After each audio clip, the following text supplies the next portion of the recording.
나토 정상회의에 초청된 윤석열 대통령이 오늘 기시다 일본 총리와 정상회담을 갖습니다. 취임 후 6번째 회담으로 후쿠시마 원전 오염수 방류 논의 여부에 관심이 쏠립니다. 북한이 오늘 동해상으로 장거리 탄도미사일로 추정되는 미사일 한 발을 발사했습니다. 미 공군 정찰기의 배타적 경제수역 침범을 비판하는 담화를 연이틀 낸 뒤 감행한 첫 도발입니다. 보건의료노조가 공공의료 인력 확충을 요구하며 내일부터 총파업에 돌입하는 가운데 일부 병원에서 선제적으로 전원과 입원, 수술 중단 조치를 하면서 진료 차질이 빚어지고 있습니다. 다음 달부터 적용될 원유값 인상을 앞두고 정부가 원유업계에 이어 오늘 낙농업계를 만납니다. 라면값 인하 때처럼 정부의 압박이 실제 가격에 영향을 미칠지 주목됩니다. 서울 지하철과 버스 요금 인상폭 그리고 그 시기가 오늘 결정됩니다. 이번에 인상이 결정되면 서울시 대중교통요금은 지난 2015년 이후 8년 만에 오르게 됩니다. 어제 오늘 내린 호우로 경기도에서 1명이 숨졌고 주택과 차량이 물에 잠기는 등 피해가 잇따랐습니다. 호우특보는 일단 해제됐지만 장마는 오후부터 다시 이어질 것으로 보입니다. 뉴스앤 이슈 잠시 뒤 본격적으로 시작합니다.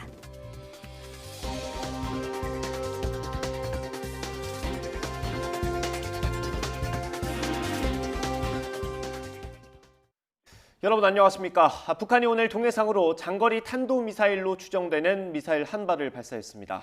김여정 북한 노동당 부부장이 연이틀 담화를 내고 미국 공군 전략정찰기의 배타적 경제수역 이이지 침범 상공을 침범했다고 주장한 뒤 첫 도발인데요. 취재기자 연결해 알아보겠습니다. 임성재 기자. 네, 국방부입니다. 네, 북한 도발이 이번에 한 달 정도 만입니까?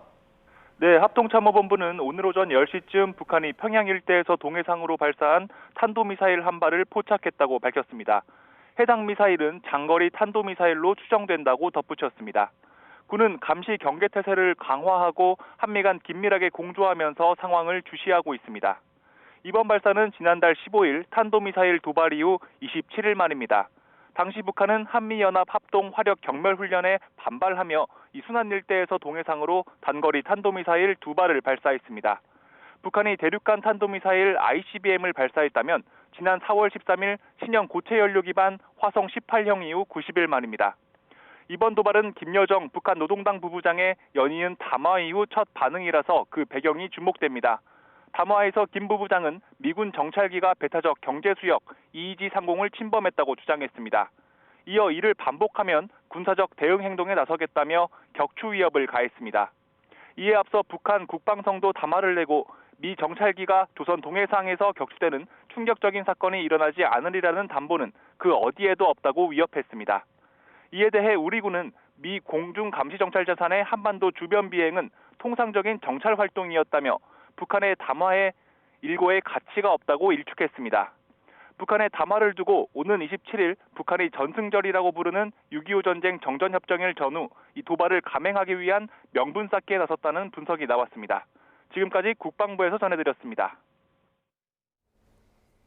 일본 방위성은 오전 9시 59분 북한에서 탄도미사일 가능성이 있는 물체 한 발이 발사돼 일본 이이지 밖에 낙하했다고 밝혔습니다.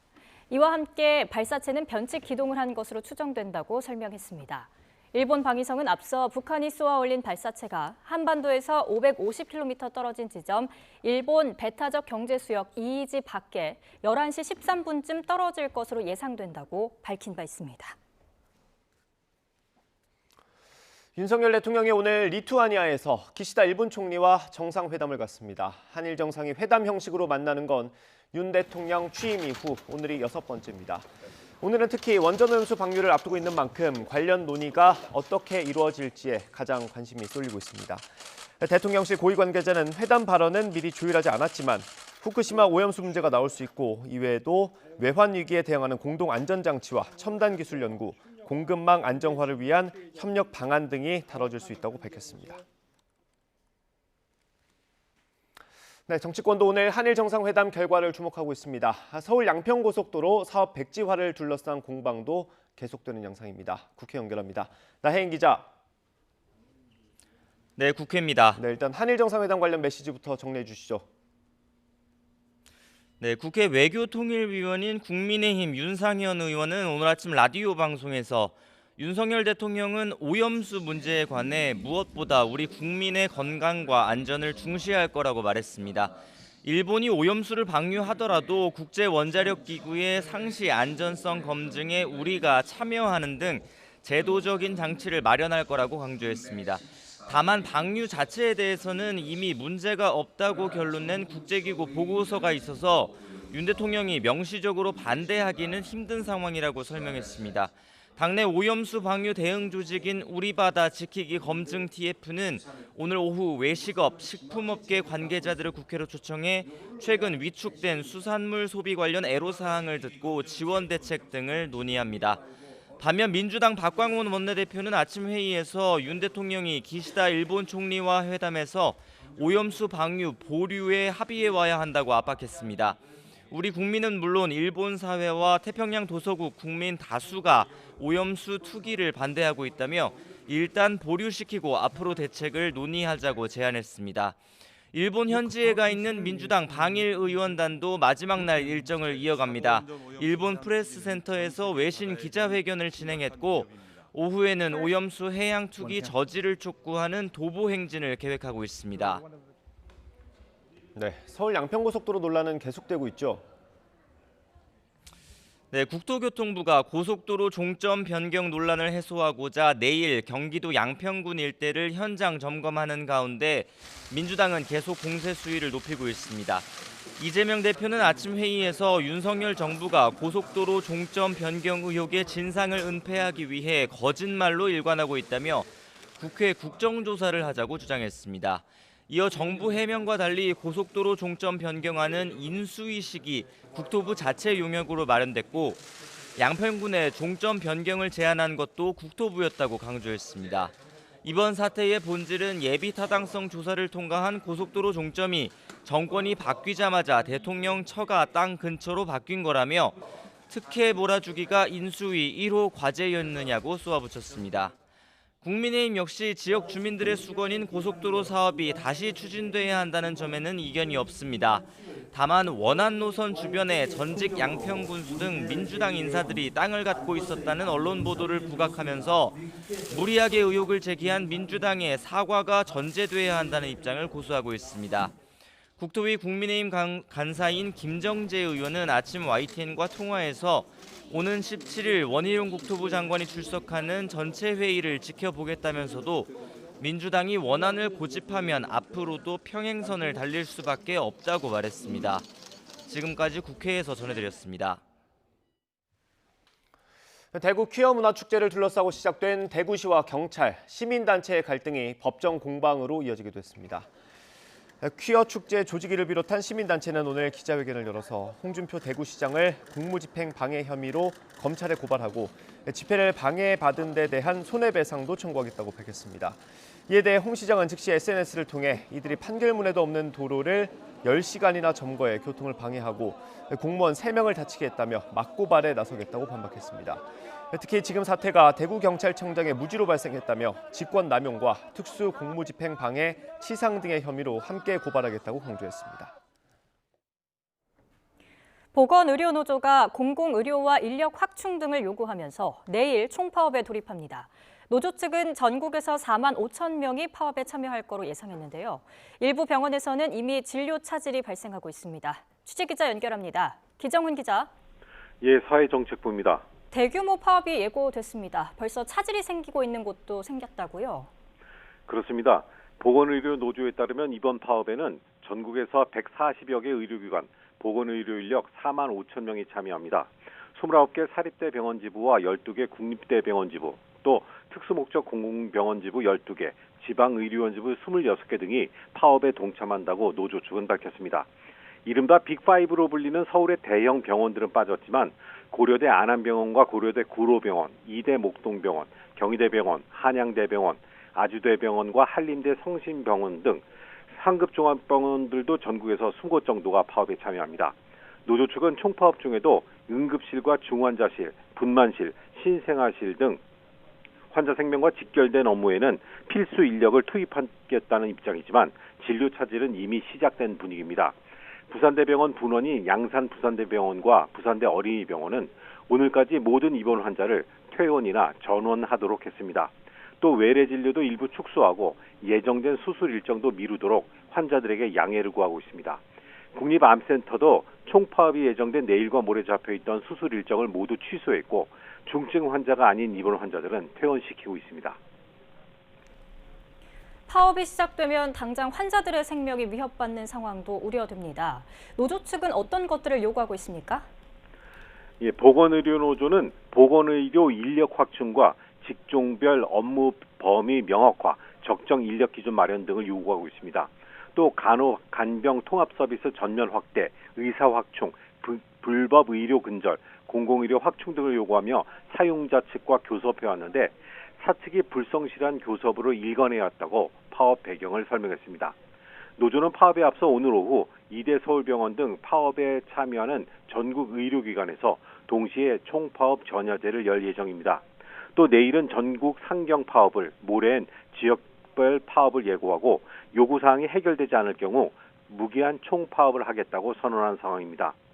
정부는 지난달 28일 박민수 복지부 제2차관을 반장으로 파업 상황 점검반을 꾸리고 보건의료 재난위기 관심단계를 발령했습니다. 박 차관은 오늘 오후 파업에 참여하는 상급 종합병원 병원장들과 간담회를 열고 대책을 논의할 예정입니다. 보건의료노조의 총파업은 의료 민영화 저지를 주장했던 2004년 이후 19년 만인데요. 막판 타결이 이루어지지 않고 파업이 실제 진행된다면 의료 현장의 혼란은 불가피할 것으로 보입니다. 지금까지 사회정책부에서 YTN 기정훈입니다. 서울 지하철과 버스 요금의 인상 폭과 시기가 오늘 결정됩니다. 오세훈 서울시장은 지난 3일 기자간담회에서 300원을 올린다는 시 입장에는 변함이 없으나 인상 시기를 조절해 정부 부담을 던다는 취지에서 협의를 이어나가겠다고 밝힌 만큼 150원씩 두 차례 올리는 방안이 가장 유력합니다. 이번에 인상이 결정되면 서울시 대중교통 요금은 2015년 6월 이후 8년 만에 오르게 됩니다. 다음 달 원유값 인상을 앞두고 정부가 업계를 만나서 인상 최소화를 요청하고 있습니다. 원유값이 오르면 우유를 비롯한 유제품 가격이 따라서 오르게 되는데 지난번 라면값처럼 정부의 압박이 작용하기는 쉽지 않아 보입니다. 취재기자 연결합니다. 박홍구 기자. 네, 경제부입니다. 네, 정부가 오늘 업계 관계자들을 만난다고요? 예, 농림축산식품부는 지난 7일 유업체 측과 만나서 간담회를 연 데 이어 오늘은 낙농업계 조합장들을 만납니다. 농식품부는 오늘 간담회에서 업계의 애로사항을 듣고 원유 가격을 너무 많이 올리는 걸 자제해달라고 요청할 계획입니다. 지난주에 유업계 측을 만나 유제품 가격 인상을 최소화해 줄 것을 당부한 데 이어 오늘은 유제품의 원료를 만드는 낙농업계의 입장을 듣는 것입니다. 하지만 현재 원유값 협상 상황을 보면 우유의 시판 가격이 오를 수밖에 없는 구조입니다. 올해 원유값은 지난해 생산비를 고려해 리터당 최소 69원에서 104원 사이에서 오를 예정입니다. 1년 전 49원 인상이 이뤄졌던 것과 비교하면 인상폭이 최저 수준으로 정해져도 지난해 인상폭을 뛰어넘는 것입니다. 지난해 원유값 인상에 따라 서울우유는 흰우유 가격을 4.7% 올렸고 남양유업은 4.8%, 매일유업은 7.7%를 인상했습니다. 따라서 올해 유업체들의 흰우유 인상폭은 더욱 커질 가능성이 있습니다. 여기에다 유업계와 낙농업계의 사정이 워낙 어려워 정부도 우유값 인상 자제보다는 인상폭 최소화를 요청하며 지켜보는 입장입니다. 앞서 국제 밀가격 하락에 따른 라면과 제과 제빵업계의 가격이나 분위기와는 온도 차이가 있습니다. 현재 원유값 협상은 사료값 등 생산비 증가로 원유값을 많이 올려야 한다는 낙농업계의 입장과 우유 가격 인상 최소화 압박을 받는 유업계 측이 맞서면서 오는 19일 협상 시한이 연기될 가능성도 있는 것으로 전해졌습니다. 지금까지 경제부에서 YTN 박홍구입니다.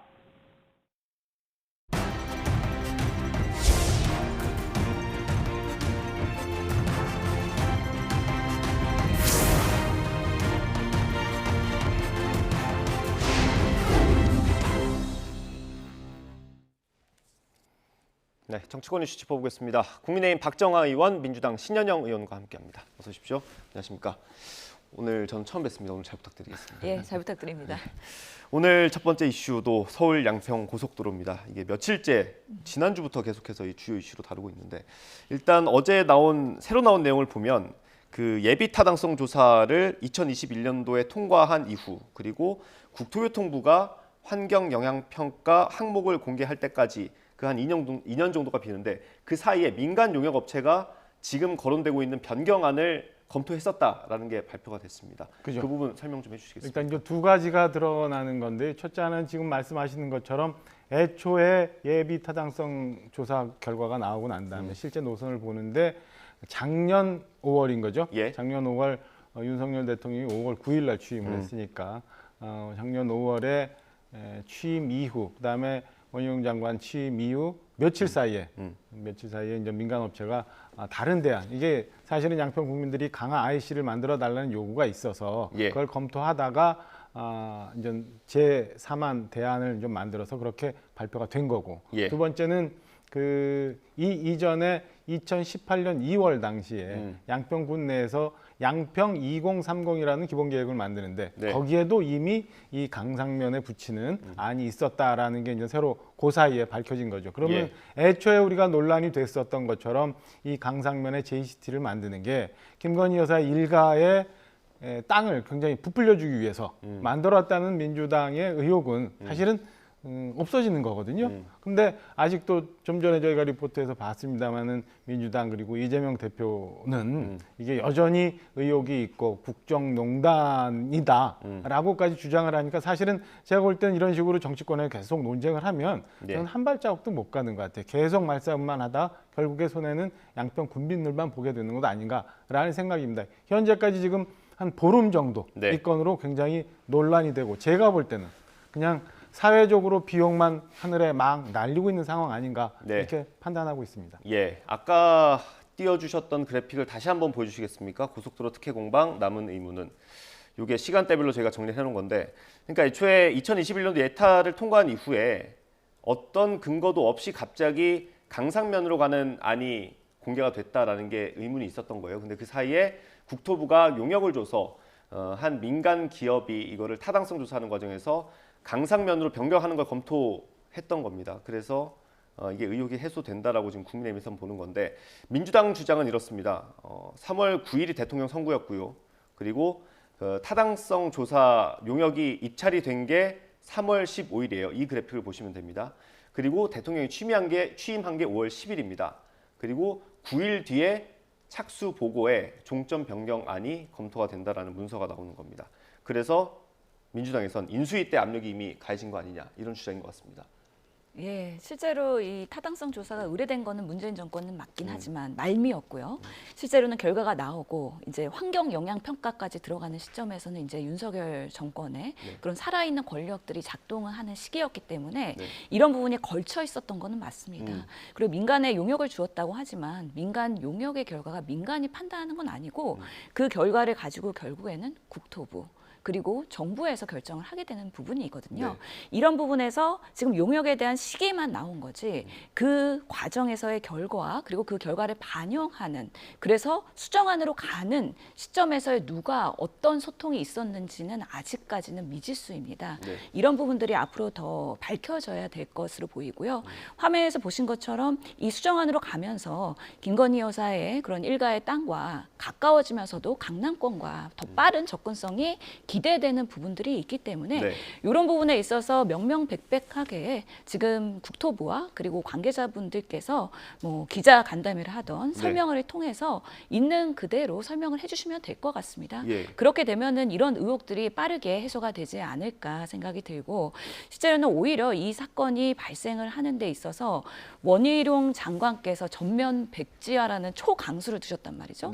그러니까 오히려 더 궁금증이 발생하는 거예요. 무엇을 덮기 위해서 무엇을 은폐하기 위해서 그럴 건가? 라는 국민적 의문이 있기 때문에 이런 부분도 앞으로 우리 국회에서 상임이나 여러 가지 방식으로 인해서 조금 더 밝혀져야 되는 부분이다라고 생각을 합니다. 예, 그 과정이 국정조사를 통해서만 해결이 될 수 있습니까? 지금 이재명 대표가 직접적으로 국정조사하자고 제안을 했더라고요, 오늘. 예, 당대표께서 이제 국정조사까지도 필요하다라고 말씀을 하신 바가 있는데 17일 날 우선 국토위에서의 현안 질의가 있습니다. 예. 거기서 명확하게 해소가 된다면 모르겠지만 그렇지 않다라면 정말 이 의혹에 대해서는 국정조사까지도 갈 수 있는 가능성을 열어놓은 거라고 생각을 하고요. 네. 뭐 필요한 경우에는 이번 정권에서 감사원 감사를 엄청 강하게 하고 있지 않습니까? 네. 여러 방식들이 있을 것 같습니다. 객관적으로 국민들이 걱정하지 않는 방식으로의 해소라면은 그 어떤 것도 필요하다라는 생각이 듭니다. 예, 의원님. 언제까지 얘기를 계속 해야 되는지 모르겠어요. 말꼬리에 말꼬리 이렇게 가는 거고 국회가 그렇게 할 일이 없는지 잘 모르겠어요. 이런 거 갖고도 국정조사 하자고 하는 거 보면은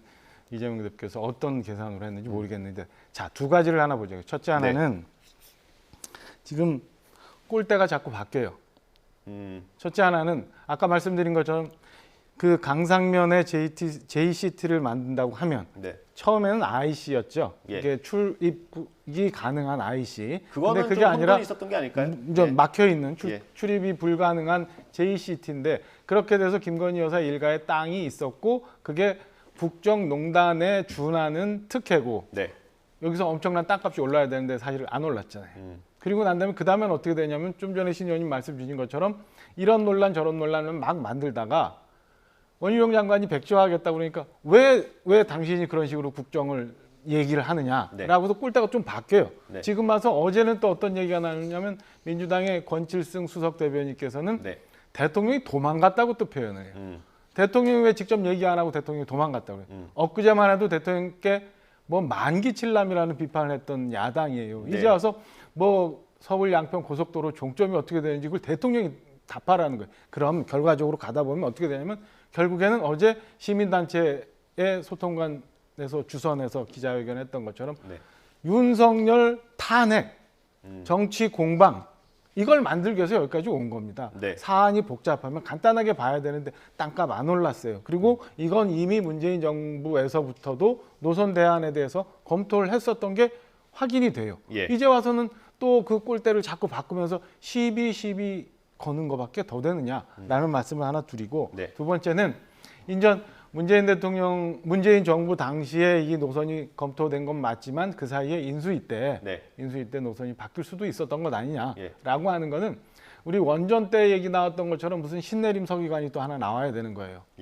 2018년 2월 당시에 양평군의 누군가는 신내림을 받아서 저게 저 윤석열 대통령이 인전 대통령에 당선이 되니까 거기에다가 JCT를 붙여야 된다라고 신내림을 누군가 받았거나 양평군에 있는 어떤 관계자가 아니면 국토부의 어떤 관계자가 또 그때 당시 2018년 2월 당시에 윤석열 대통령이 되니까 거기 잘 보이기 위해서 여기다가 JCT를 해야 된다라고 신내림 받은 거 외에는 해석할 방법이 없는 거예요. 그리고 작년에 그 도로 설계 전문 용역 결과를 발표했던 그 용역 회사의 누군가가 또 신내림을 받아서 3일 만에 대안을 만들어 가지고 인수위 때 그 복잡한 인수위 때 서울 양평간 고속도로의 종점을 변경하기 위해서 누군가가 엄청나게 작업을 해서 그렇게 해서 3일 만에 노선을 만들어냈다고밖에 해석이 안 되는 부분이에요. 그러니까 제가 말씀드리고 싶은 거는 자꾸 말꼬리를 잡고 들어가 봐야 논쟁만 계속되는 거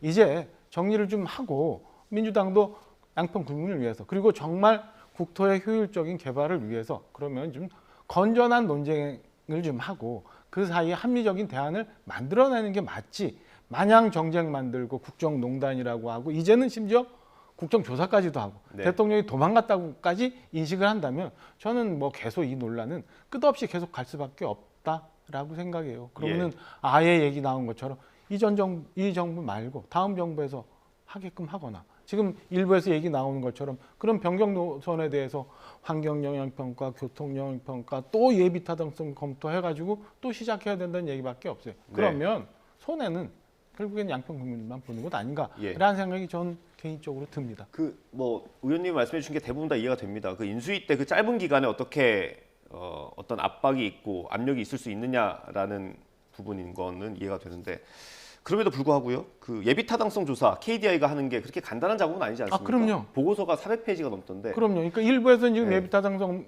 조사를 다시 해야 된다고 주장을 막 하고 있는데, 자, 그 강상면에 JCT를 붙이려고 하다 보니 한 이유는 뭐냐면, 저희가 도면이 없습니다만 강화 IC를 만들기 위해서 그렇게 된 거잖아요. 네. 그러니까 강화 IC를 양평 군민들이 굉장히 많이 원하고 있고, 네. 강화에 있는 주민들이 양서면에 있는 주민들보다 훨씬 많고, 그 다음에 교통 흡수 효과도 그게 높고 네. 하기 때문에 강화 IC를 만들어 달라. 강화 IC를 만들기 위해서 하다 보니까 그걸 L자로 꺾을 예. 수 없어서 강상면 JCT를 만들게 되는 게 누가 봐도 합리적인 거 아닌가라는 생각이거든요. 그게 김건희 여사 일가의 땅이 있기 때문에 거기다 붙였다라고 하는 거는 지나치게 억측 아닌가라는 생각이 근데 들어요. 그 말씀하신 대로 양평군이 지금 2018년도부터 그 노선을 계속해서 고민을 했다면 왜 예타안에는 포함이 안 됐을까요? 예타는 21년도에 있었고요. 그거는 지난주에 저희가 얘기했잖아요. 그 두물머리의 교통량을 분산을 해야 된다는 원래 문제가 있었기 때문에, 그리고 이거는 더 확인을 해봐야겠습니다만 양서면에 JCT를 붙여야 되는 또 다른 목적이 있다고 저희는 주장하는 거예요. 그럼 전 민주당 소속의 네네. 전 양평 군수가 등장하는 거예요. 네. 그렇기 때문에 그런저런 논란을 없애기 위해서 그 양서면에 가는 노선이 생기지 않았나 싶은 거고, 네. 그게 불합리했고 강서면, 강상면 주민들이 강화 IC를 만들어 달라고 하기 때문에 이 지금 대안 노선이 나타난 거지. 그게 누구 땅이 거기 있어서 예. 이런 일이 생겼다고 하는 거는 정말 억지스럽고 어디 저기 신내림 서기관 아니면 생각할 수 없는 그런 얘기들이라고 저는 봅니다. 예. 그렇다고 하는데 어떻습니까? 예, 또 말씀드려야죠. 저희 박정아 의원님 말씀하신 것처럼 건전한 토론과 논의와 대안 마련해야 된다는 거 저희도 공감을 하고, 네. 우리 양평 주민들을 위해서, 그리고 우리 두물머리 교통 체증을 겪고 있는 국민들을 위해서 우리가 이 토론을 통해서 좋은 대안을 마련해야 된다라는 면에서의 공감을 합니다.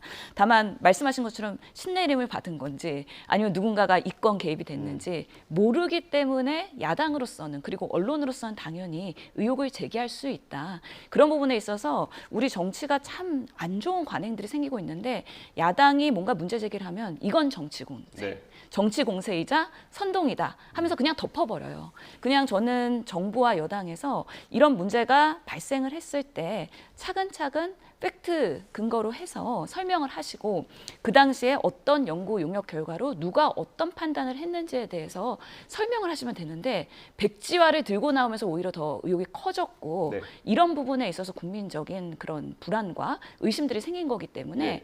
이런 부분에 있어서는 국회가 그래도 이 사안을 제대로 들여다보고 따져보기는 해야 된다. 왜냐하면 우리 윤석열 대통령께서 그래도 장점이자 잘하시는 거, 카르텔 깨겠다, 기득권 깨겠다 하시면서 여러 가지에 대한 개혁을 하고 계시잖아요. 네. 만약에 이런 국토부에서의 이런 고속도로든 아니면 여러 가지 뭐 노선이든 이런 것들을 의사결정을 하는 데 있어서의 또 카르텔이나 어떤 이권 개입이나 특히 살아있는 권력에 있어서의 영향력을 행사하는 부분이 있다면 그 부분도 당연히 조사하고 그것을 어떻게 개선할 것인가 국민들한테 솔직하게 말씀하시고 신뢰를 받으시면 되는 거거든요. 이런 과정에서의 아주 스킵이 된 이런 정부 여당의 모습이 좀 아쉬움이 있다. 그러면서 야당으로서는 당연히 검증해야 할 또 우리의 의무가 있다라는 것도 설명을 드립니다. 그거는 이제 숨어 있는 그림에 대해서 우리가 깊이 얘기를 안 해서 그래요. 이 사안이 발생됐던 아주 기본적인 걸 한번 봐야 되거든요.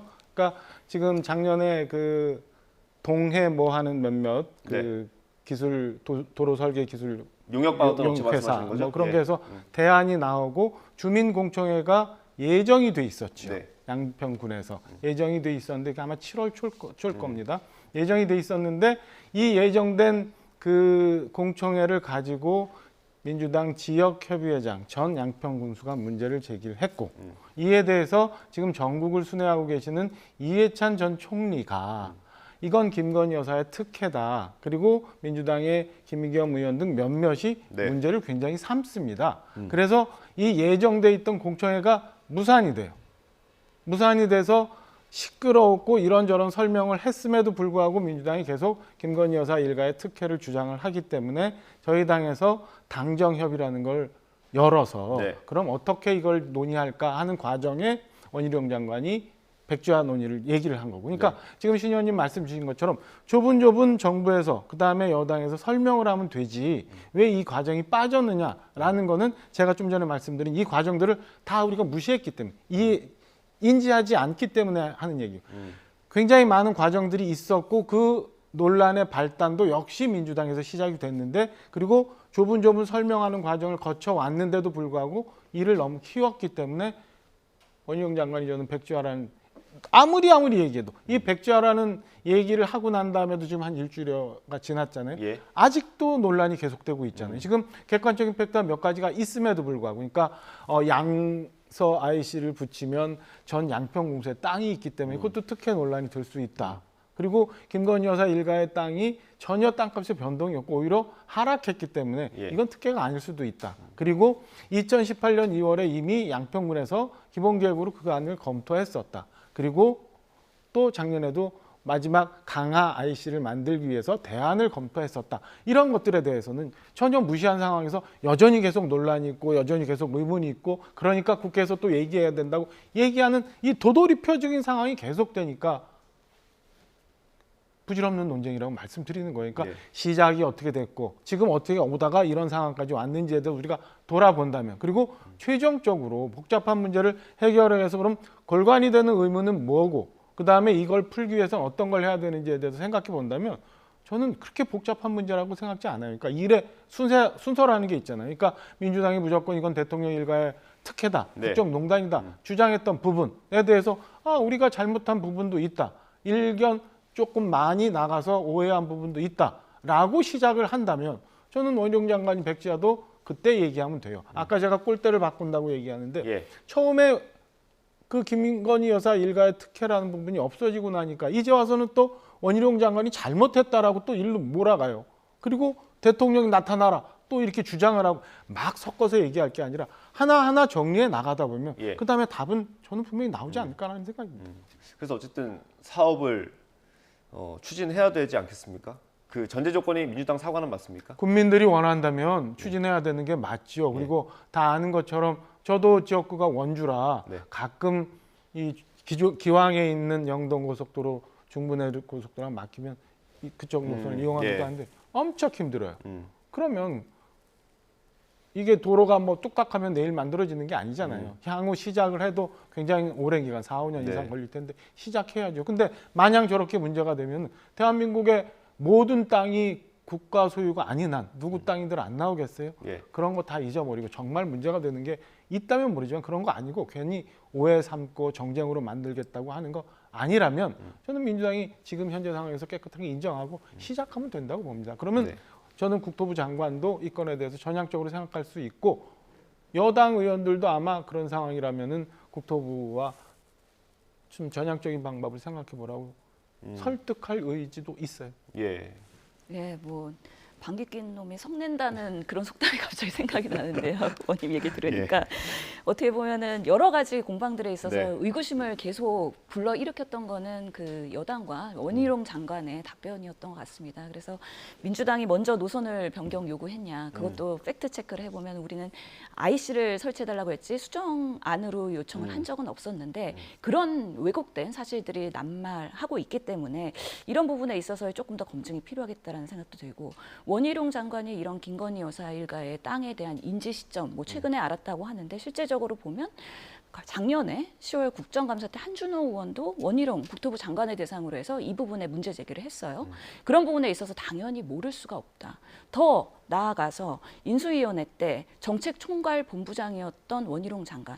그 당시에 사실 최윤순 우리 장모께서 이런 부동산 관련한 양평 부지에 있어서의 문제 제기가 있었기 때문에 이미 예전부터 인지하고 있던 상황이었는데 이번에 이슈가 터지면서 뭔가 더 커질 것 같은 불안한 마음에 백지화 선언을 장관으로서는 무리수를 두면서 정치 인생을 걸면서까지 할 수밖에 없었던 거 아니냐에 대한 의구심이 있기 때문에 이런 이런 부분에 있어서의 해소는 필요하다. 예. 그런 면에서는 이 사건을 바라볼 때 이 여당 국민의힘에서는 이제 막 김부겸 총리, 이해찬 총리 이런 부분을 같이 이제 물귀신 작전으로 끌어들이고 있어요. 네. 만약에 그런 것들이 양평의 땅을 가지고 있는 많은 정치인들이 오해를 살 수 있는 여지가 있다면 사실은 이런 부분까지 포함해서 국회에서도 검증을 해볼 필요가 있다라는 생각이 들고요. 더더욱이 홍준표 우리 지사께서 말씀하셨잖아요. 오얏나무 아래서는 가끔도 고쳐 매지 말라고 하신 예. 만큼 결국에는 양평의 땅을 가지고 있는 살아있는 권력에 대한 문제이기 때문에 이런 부분에 있어서 오히려 국민적 해소를 오히려 말끔히 하기 위해서는 그냥 처분하겠다 이런 좀 선언도 하신다면 전혀 국민들께서는 오히려 정부를 신뢰하게 되고 뭐 윤석열 그런 대통령에 대한 그런 지지도는 더 올라가지 않을까라는 생각도 해보게 됩니다. 예, 알겠습니다. 짧게 하나만 더 여쭤볼게요. 국토위시니까 혹시 네. 원희룡 장관이 그렇게 초강수를 두게 된 배경을 설명한 적이 있습니까? 저는 그때 당정 협의 때 사실은 지역구에 일이 있어갖고 참석을 못했고 이후에 뵙지 못해서 그 당정이 있었군요. 협의를 그 얘기를 못 들었어요. 예, 근데 그 일부 언론 보도에 따르면 그 원희룡 장관이 그 당정할 때 굉장히 바빴다. 전화 받고 메모하느라. 그런 그 얘기가 현장에 있습니다. 없어서 제가 모르겠는데 네. 지금 그 원희룡 장관의 백지화 선언 이후에 지금까지 논쟁을 한번 보시자고요. 지금 한 일주일 이상 지난 것 같은데 좀 전에 신 의원님 말씀 주신 것도 그렇고 논란을 계속 만들잖아요. 계속. 아무리 설명을 해도 논란이 계속 되잖아요. 네. 그러면은 백지화하고 다음 정권에서 아무런 이해관계가 없는 다음 정부에서 해라라고 하는 게 저는 그것도 무리가 없다고 생각을 합니다. 그리고 도면 다시 저희가 볼 수 있는지 모르겠습니다만 양평 국민들이 원하는 강화 IC를 설치할 경우 예. 이렇게 90도 꺾어져 올라가야 돼요. 종점 그러니까 양서면이라는 JCT를 만들려면 네. 90도 꺾어 올라가는데 그게 도로 전문가가 아닌 저희가 보더라도 예. 저게 가능한 건가? 지금 저희 보시는 도면에 보면은 그 대안이라는 글자 위쯤이 아마 그 예정돼 그 대안으로 검토되고 있는 강화 IC일 텐데 예, 이게 아마 거기서부터 여기 이란으로 나와 있는 게 원래 검토됐던 원래 거고 이란이고요. 예, 사만 같은 게 아마 이제 강화 IC를 거쳐서 이란으로 올라가는 안일 것 같습니다. 강화면에 이제 예. 상층부에 IC를 만들어서 만드는 예, 거고 그리고 그다음에 이안이- 이안이 국토부가 제시한 거죠. 그래서 그 대안이라는 글자 위에서 이란인 양서면 분기점을 갖다 붙이려면 고속도로가 직각으로 꺾어줘야 돼요. 이게 네. 아무리 전문가가 아닌 사람이 보더라도 저게 합리적인가? 라는 의심은 할 수밖에 없는 거잖아요. 그리고 이게 뭐 얘기 안 드립니다만은 그 남한강, 북한강이 다 물려 있는 데라서 환경 영향 평가, 교통 영향 평가 굉장히 많이 받아야 되는데 사만 대안이라고 하는 게 도로도 그러니까 다리도 원래는 대안 초안은 원하는 한강의 다리도 2개를 만들어야 되는 예. 거고 근데 이 사만이라는 건 다리 하나만 만들면 된다는 거고 그러니까 예. 환경에도 많은 영향을 안 미치고 그다음에 이 사만과 이란 사이에는 사실은 그 전원주택지도 많고 네. 그다음에 이 환경 문제 한강 수계를 따라가는 문제가 있기 때문에 복잡하다는 거 아니에요. 저희가 그냥 아무렇지도 않은 이 전문가와 달리 예. 정치권에서 이렇게 왈가왈부 정쟁하는 게 예. 저는 굉장히 무의미하다는 얘기를 알겠습니다. 할 수밖에 없어요. 예, 17일인가요 국토위? 다음 주 월요일입니다. 예, 다음 주 월요일요. 예. 근데 글쎄요, 뭐 이런저런 사실관계가 많이 등장을 해서 네. 과연 그날 뭐 어떤 것들이 나올지 모르겠습니다만 민주당은 또 장관 불러놓고 장관에게 사과하라고 그러고 뭐 이렇게 하겠죠. 네. 근데 그게 좀 공허한 논쟁이 되지 않기, 생산적인 논쟁이 되기 위해서는 네. 저는 민주당도 좀 전향적인 자세를 알겠습니다. 가져야 된다고 생각합니다. 좀 실체적 진실을 밝히는 전체 회의가 됐으면 좋겠습니다. 일단 이 논란이 시작됐을 때 가장 중요했던 건 누가 왜 바꿨냐라는 거였는데 일단 국토부에서 나온 자료에 따르면 그 근거는 어느 정도 나온 것 같습니다. 이제 누가 왜 결정을 했는지 국토위 전체 회의에서 좀 확인이 필요할 것 같고요. 다음 주에 넘어가 보겠습니다. 오늘 윤석열 대통령이 기시다 총리와 한일 정상회담을 갖습니다. 아무래도 원전 오염수 방류 문제가 관심이 많이 갑니다. 우리 대통령이 어떤 얘기를 해야겠습니까? 우리 대통령은 대한민국의 수장이시기 때문에 대한민국 국민을 위해서 그들이 걱정하는 부분에 있어서의 일본의 그런 우려사항을 전달하는 게 대통령으로서의 역할이지 않은가 싶습니다. 그동안의 이런 정부 여당의 행태를 보면 후쿠시마 오염수 방류에 적극적으로 지지하진 않지만 그렇다고 해서 이런 불안에 대해서 충분히 불식시킬 수 있는 국민적인 그런 궁금증들을 해소하는 데는 많이 미흡했다라고 생각을 합니다. 네. 뭐 IAEA 결과나 아니면 도쿄전력에서의 여러 가지 메시지를 그대로 수용하는 듯한 좀 아쉬움이 있었고요.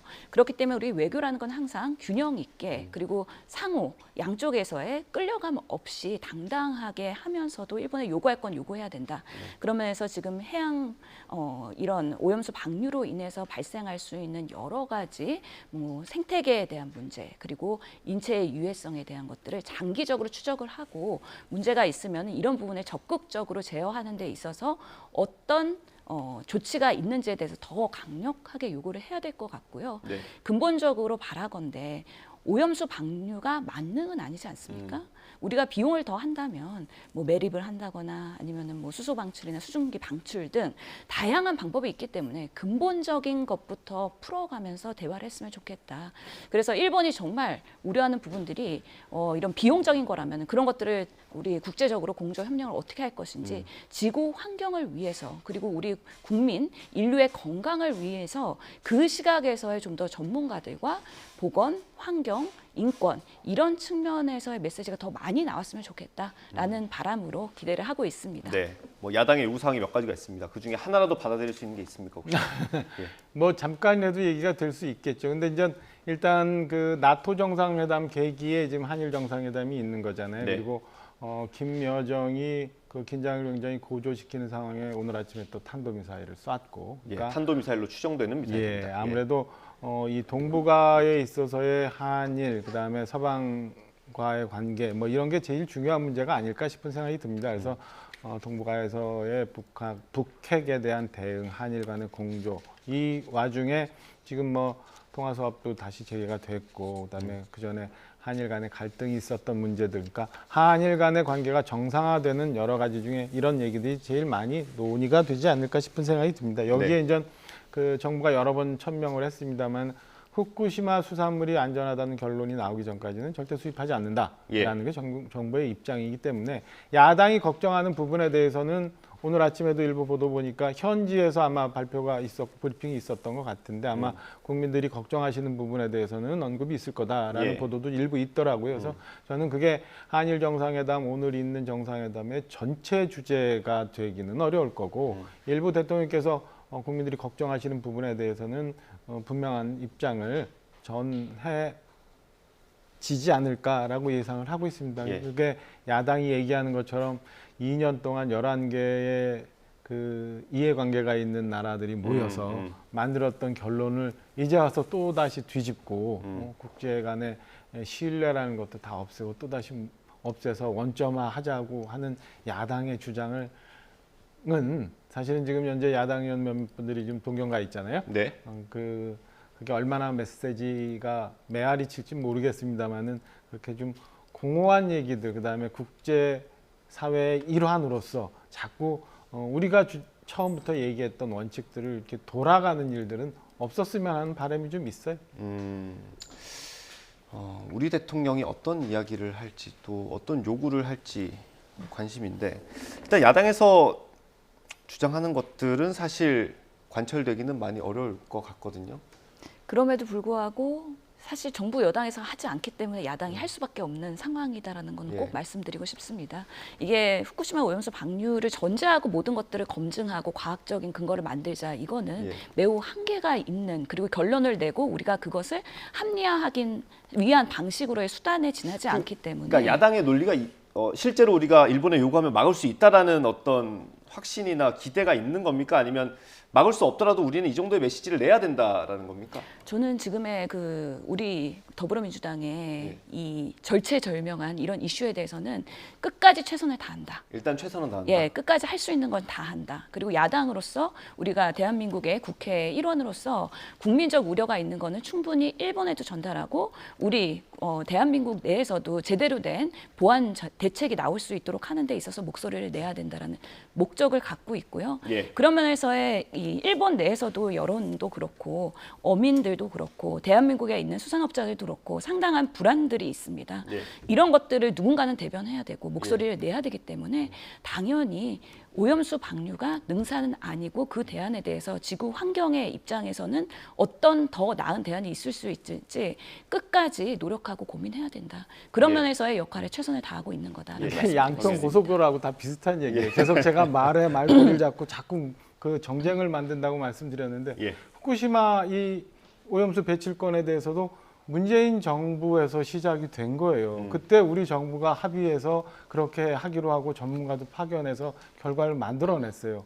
강경화 장관은 이거는 그 일본 내정의 문제라고까지도 표현했고 이후에 정의용 장관은 3가지 조건을 주면서 IAEA 검증 결과가 나온다면 수용해야겠다는 취지로 얘기를 했어요. 그게 왜 2년이 지나치고 해서 또 다시 돌아가서 이제는 IAEA 자체도 믿을 수가 없다. 두 번째는 알프스는 검증을 하지 않았기 때문에 이제 믿을 수 없다. 네. 그러다가 얼마 전에도 그런 얘기까지 나와요. 30년 후에 있을 얘기인데 그때 위험에 미리 우리가 대비해야지 왜 그러냐. 자꾸 꼴대가 또 바뀌어요. 그러면은 계속 돌고 도는 논쟁만 두지 않아요. 예. 저는 그 점을 한번 돌아보고 난 다음에 우리가 치러야 될 우리 사회적 비용이 얼마나 큰지, 그 다음에 생산적으로 우리가 논의해야 되는 건 어떤 것들이 있는지를 좀 민주당이 제발 좀 네. 돌아보고 생각했으면 하는 바람이 있습니다. 알겠습니다. 저는 의원님, 국민의힘에 잠시만요. 예, 저희가 예. 속보가 하나 들어와서요. 아까 의원님께서 말씀해 주신 건데 윤석열 대통령이 지금 나토 정상회의 참석하기 위해서 리투아니아에 가 있는데 북한이 오늘 탄도미사일로 추정되는 미사일을 발사하지 않았습니까? 현지에서 윤석열 대통령이 NSC 상임위를 직접 주재했다고 합니다. 보통 NSC 상임위는 안보실장이 주재를 하는데 상임위를 직접 윤석열 대통령이 주재를 했고요. 어떤 메시지가 나왔는지는 아직 속보가 안 들어와서 그 내용은 저희가 들어오는 대로 다시 한번 전해드리도록 하겠습니다. 네, 의원님. 예, 저도 국민의힘에 제발 좀 당부드리고 싶은데요. 실제로 문재인 정권에서 국민의힘 의원님들이 이 후쿠시마 오염수 방류에 대해서 상당히 부정적인 네. 의견을 공식적으로 밝혔고 결의문까지 냈었기 때문에 이게 야당일 때 국민의힘과 여당일 때 국민의힘의 태도가 180도 바뀌었다. 이런 부분에 있어서 같은 사안인데 어떻게 이렇게 달라질 수 있느냐에 대한 사실 국회에 대한 이건 국민의 신뢰 문제거든요. 그렇기 때문에 우리 당에서는 사실 문재인 정권 때 오염수 방류에 대해서 긍정적으로 판단하지 않았었고 실제로 여당이거나 야당일 때나 이런 부분에 있어서는 당연히 검토를 하고 우려를 표명할 수밖에 없는 그게 국회의 기능이다. 네. 행정부가 판단을 할 때 당연히 여당이든 야당이든 우리 국회에서는 그 부분에 대해서 제대로 판단을 하고 있는 건지 그 과정에서의 의사결정에 문제는 없는지를 지적하는 게 우리의 역할이기 때문에 우리 더불어민주당이 야당으로서의 그런 문제 제기를 하고 또 검증을 하는 거에 대해서 제발 좀 하지 말라고 하는 거는 오히려 일을 하지 말라고 하는 것과 마찬가지다. 그런 면에서는 저희는 저희가 해야 될 그런 국민적 목소리를 충분히 예. 대변하고 있다. 예. 그런 부분에 감안해서 정부에서 잘 대안을 마련해 주시기를 기대하는 네, 바입니다. 저희가 1분 지나긴 했는데 당장 내일 그 보건의료 노조 파업이라서 일단 전문 분야시고 해서 어떤 게 쟁점이고 어떻게 좀 대책을 내놔야 할지 짧게 좀 해주실 수 있으면 네, 부탁드리겠습니다. 예, 지금 국민 건강에 사실 발등에 불이 떨어졌습니다. 예. 국립암센터의 수술 취소 문제도 그렇고요. 양산 부산대 그 병원에서의 이슈도 그렇고 네. 여러 가지 현장에서의 치료를 받는 우선은 국민들의 진료 차질이 없는 방식으로의 그런 노조의 요구가 되어야 될 텐데요.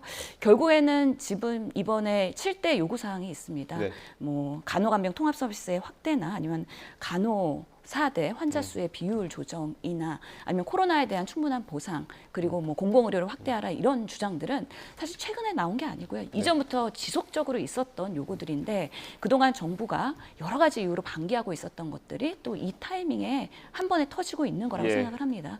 충분한 사전의 소통과 업무 범위의 조율과 대안을 마련할 수 있도록 당분간은 좀 총력을 다해야 되는 그런 절제절명의 순간이다라고 말씀드리겠습니다. 19년 만에 대규모 파업이라고 들었어요. 예. 그리고 14개 의료단체 중에서 많은 부분은 또 환자 진료에 어려움이 있다면 이건 해서는 안 된다는 네. 의견도 있는 걸로 알고 있고요. 그래서 환자 진료에 어려움이 있는 파업은 절대 있어서는 안 되니까 예. 저는 오후에 보건복지부 주재로 무슨 병원장 회의도 있는 것 같더라고요. 그래서 좋은 결론이 좀 나와서 예. 이렇게 파업해서 환자분들이 퇴원하고 수술을 예. 못하는 이런 상황까지는 제발 좀 안 예. 갔으면 하는 바람이 있습니다. 네, 뭐 당장 급합니다. 일부 병원에서는 말씀하신 대로 일부 진료 차질, 뭐 수술을 못하는 상황이라고 이제 환자들을 내보내는 뭐 그런 상황까지 되고 있는 상황이라서 정부와 이 노조 간의 협상이 좀 오후에라도 잘 풀렸으면 좋겠습니다. 오늘 말씀 여기까지 듣겠습니다. 국민의힘 박정아 의원, 민주당 신현영 의원과 함께했습니다. 감사합니다. 고생하셨습니다.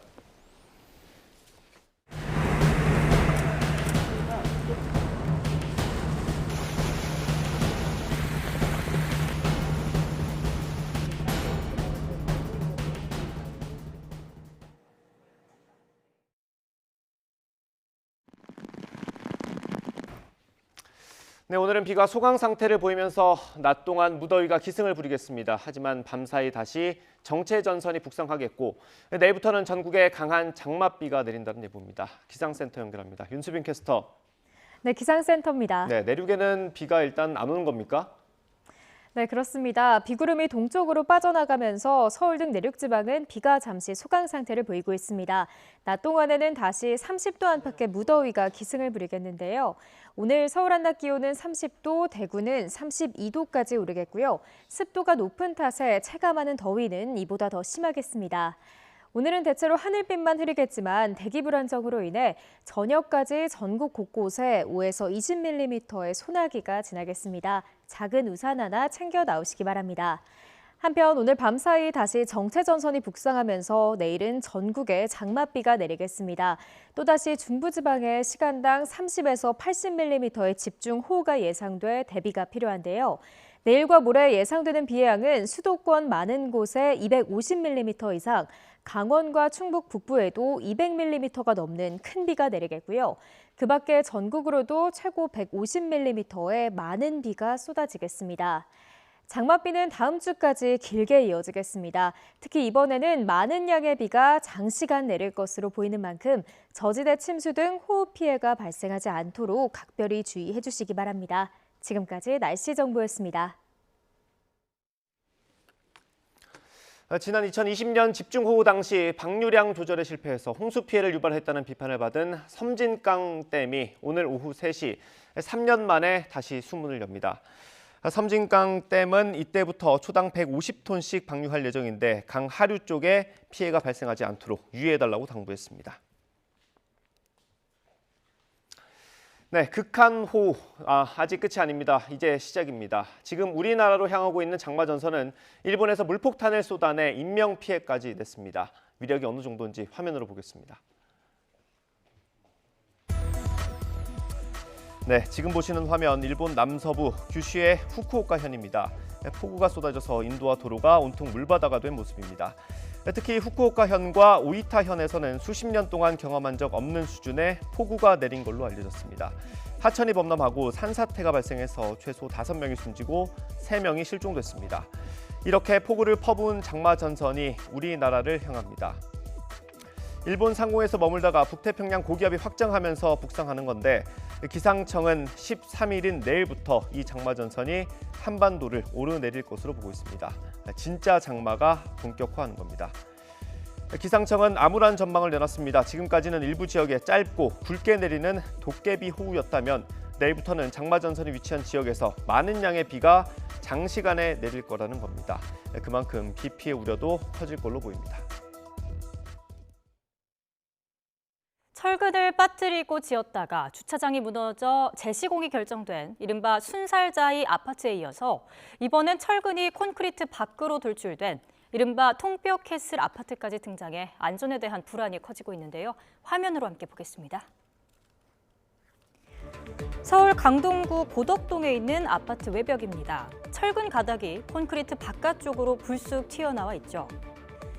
철근이 들어있으니 그래도 다행인 거냐, 통뼈 아파트냐는 비아냥이 쏟아졌습니다. 건설사는 주 철근은 정상적으로 시공돼 안전엔 이상이 없는 거로 확인됐다면서 잘라내고 보수 조치를 하겠다고 밝혔습니다. 하지만 전문가들은 여전히 우려를 표명합니다. 구조적으로 문제는 없겠지만 약간의 영향은 있을 수가 있는 거거든요. 그렇다고 하면 처음 설계할 때부터 철근을 일단은 거기에 배근을 하지 않았어야 되는 거죠. 철근의 피복 두께가 확보가 안 됐던 부분들, 그리고 철근이 튀어나왔다는 것은 상부 철근과 하부 철근의 이 연결 자체가 결속이 제대로 안 된 거예요. 그래서 실제 저 부분을 잘라내고 문제가 없다 하는 것은 이제 그거는 이제 어떤 그 사후 처리 어떤 부분에서 어떤 처벌을 위한 할표의 어떤 그런 개념으로 가는 거고. 재시공이 결정되긴 했지만 철근이 빠진 채 지어진 인천 검단의 이른바 순살 자이는 다시 짓기까지는 여러 해가 또 소요될 텐데요. 입주자들의 마음고생도 불가피해 보입니다. 지난해 초 무너져 모레부터 해체 공사가 시작될 광주광역시 아이파크만 봐도 적지 않은 시간이 걸린다고 하는데요. 다이아몬드 쇠줄로 조각을 내서 해체하는데 2년 가까이 걸릴 거라고 합니다. 각기 다른 이유가 있겠지만 블라인드 앱에 올라왔던 이 글도 계속 회자가 되고 있습니다. 2020년에서 2021년 건설된 아파트는 자재값 탓에 부실이 우려됐다는 글인데요. 전문가들도 가능성이 없는 이야기는 아니라고 말합니다. 들어보겠습니다. 왜냐하면 2020년에서 2023년까지 이 기간에 이제 철근값이 상당히 이제 폭등을 했었는데 폭등했던 게 뭐 한 50% 이상에서 뭐 2배까지 이렇게 많이 뛰었던 부분이 좀 있고요. 그리고 이제 당시에 물류 파동이 좀 있었거든요. 그러다 보니까 이제 네미콘 수급에 좀 어려움이 좀 있었었죠. 이제 본격 장마철입니다. 폭우가 내린 어제 서울 강남의 고급 아파트에서는 누수와 침수 피해가 발생해 워터파크냐 침수가 옵션이냐는 비판이 나오기도 했죠.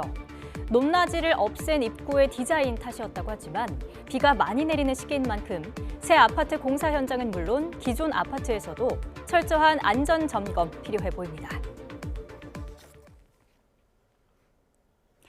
비상장 주식이 곧 상장돼 고수익이 보장된다고 속여서 투자자들로부터 110억 원을 가로챈 일당이 붙잡혔습니다. 경찰이 조폭 출신의 총책 A씨 등 11명을 구속하고 일당 33명에게 범죄단체 관련 혐의를 적용했는데요. 이들은 영업 실적이 좋은 조직원을 다른 조직에서 빼내가려고 하자 흉기로 위협하는 일까지 서슴지 않았습니다. 자세한 내용 취재기자 연결해 들어봅니다. 윤성훈 기자. 네, 사회부입니다. 사기 일당이 어떻게 붙잡힌 겁니까? 네, 지금 보시는 영상은 핵심 피의자가 붙잡히는 상황입니다. 잠에서 깬 듯한 남성 주변을 경찰이 에워쌌는데 주식 투자 사기 조직에서 본부장을 맡은 인물입니다. 지난해 3월 조직폭력배가 개입된 주식 사기단이 있다는 첩보를 입수한 경찰은 투자 사기 일당 51명을 검거하고 이 가운데 조직폭력배인 총책 A씨 등 11명을 구속했습니다. 이들은 경기도 일대에 사무실을 차려놓고 전국에서 투자자를 끌어모았는데요. 예전에 회원제 주식 리딩방을 운영하면서 수집해뒀던 개인 정보를 이용해 피해자들에게 접근한 것으로 조사됐습니다. 또 SNS 등에서 전문 투자회사인 것처럼 사칭해 피해자들을 유인하는 수법도 사용했습니다. 이들은 피해자들에게 비상장 회사 주식이 수개월 안에 상장될 거라며 300%의 고수익을 약속했지만 모두 거짓이었습니다. 결국 이들에게 속은 피해자만 무려 864명, 피해액은 110억 원에 달합니다. 이들의 판매 실적이 좋아 다른 조직에서 본부장급 인물을 빼내려는 시도가 있기도 했는데요. 그러자 조폭이자 총책인 A씨는 다른 조직원을 찾아가 흉기를 위협하는 범행도 저질렀습니다. 투자 사기 일당은 범행 과정에서 수사망을 피하기 위해 텔레그램으로 보고하고 대포 통장을 사용하는 등 치밀하게 범행을 저지른 것으로 조사됐습니다. 특히 경찰은 이들이 총책, 본부장, 관리책 등 세부적으로 역할을 분담해 투자 사기 조직을 만들어 활동한 것으로 보고 범행에 적극적으로 가담한 33명에게 범죄단체 관련 혐의를 적용했습니다. 이들로부터 7억 원 상당의 귀금속 등을 압수한 경찰은 27억 원 상당의 재산도 추징할 계획입니다. 경찰은 인터넷 카페와 카카오톡 대화방 등에서 고수익을 내세운 투자 유도는 사기일 가능성이 높다며 주의를 당부했습니다. YTN 유성훈입니다. 이어서 뉴스앤이슈 2부가 방송됩니다. 저희는 잠시 뒤에 돌아오겠습니다.